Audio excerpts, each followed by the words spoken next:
In a powerful and deeply emotional moment during a recent interview on the Tucker Carlson show, retired Green Beret Lieutenant Colonel Tony Aguilar shared a revelation so raw and heart-wrenching. It left Tucker Carlson visibly stunned and speechless. Let me ask you about the story that you have told that's a really difficult story, awful story, but about the boy who you were in contact with who was killed, shot to death. What happened? So, this little boy is similar in age to my son. Brown eyes. My son has brown eyes. I see my son's face when I look at him. And this little boy, he's not ISIS. He's not a combatant. This was on secure distribution site number 2, the 28th of May, our second day of doing distribution. I'm on that location. I didn't get this secondhand. I didn't see it from afar and then assume. I saw it. I touched it. I felt it. Other people saw it. This young little boy, his name is Amir. I know that because when he walked over from the crowd of people, he walked toward me. There was 2 of us standing there, 2 UG Solutions guards standing in that area. And he was walking towards us and we thought maybe he was hurt or maybe he was asking for some more food because all he had in his arms was a small bag of rice, half a bag of flour, some lentils that he had picked up from the ground. He didn't have much. And we thought maybe he was asking for more food or maybe he was hurt. And we notioned him over and he came up and he extends his right hand at us. And so I kind of walked up to him and waved him over. And the guy standing next to me, this young boy, holds his hand and he kisses it. And then he comes to me and he holds my hand and he kisses it.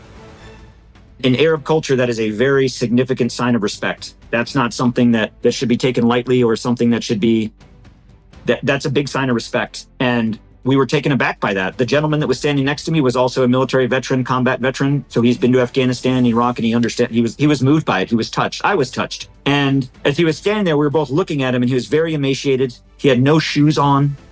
His pants were tattered. He had a kind of a rope or string holding his pants up. Filthy.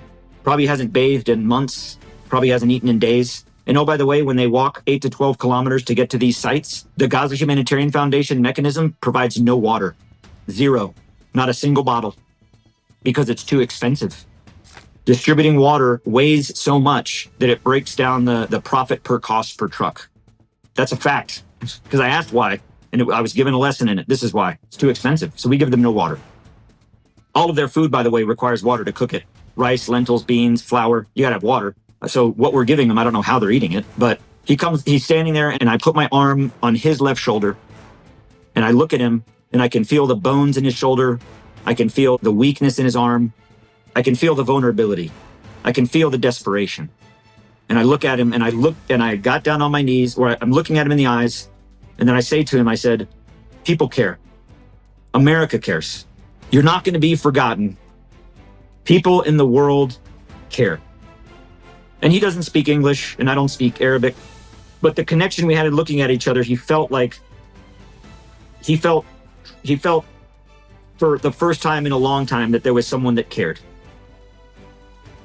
And I got down on a knee and he came to his level and the items he had in his hand, he sets them down on the ground and he raises his hands and they're small, fragile.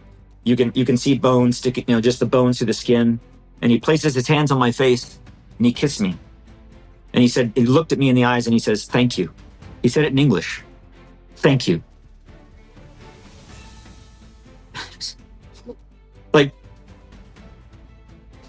people are starving in Gaza. People are dying in Gaza. These children that are starving and dying, these children, they look like everyday Americans. This child is picking up noodles off the ground with his bare hands because there was no food left. So he's picking up noodles to put into his backpack.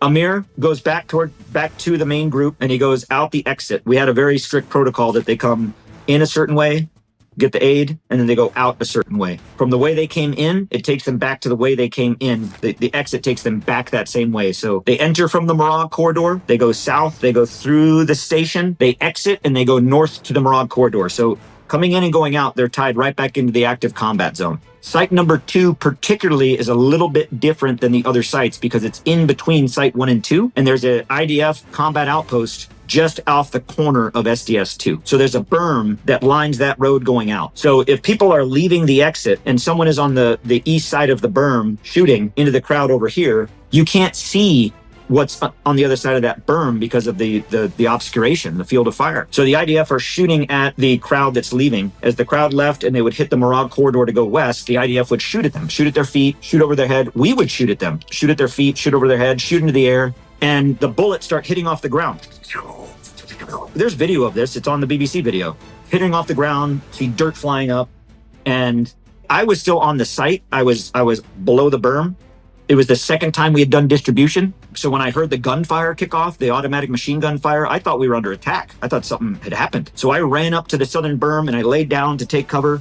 You know, I'm observing and I'm looking and I see the shooting keep going on, like just the rap and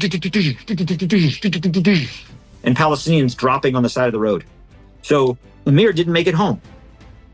He walked 12 kilometers to get some food, picked up scraps off the ground, because that's all that was left, because the 8-minute mayhem took all of the food. And by the time he got there, walking with no shoes, hungry and tired, the only thing left for him was to pick up some remnants off the ground.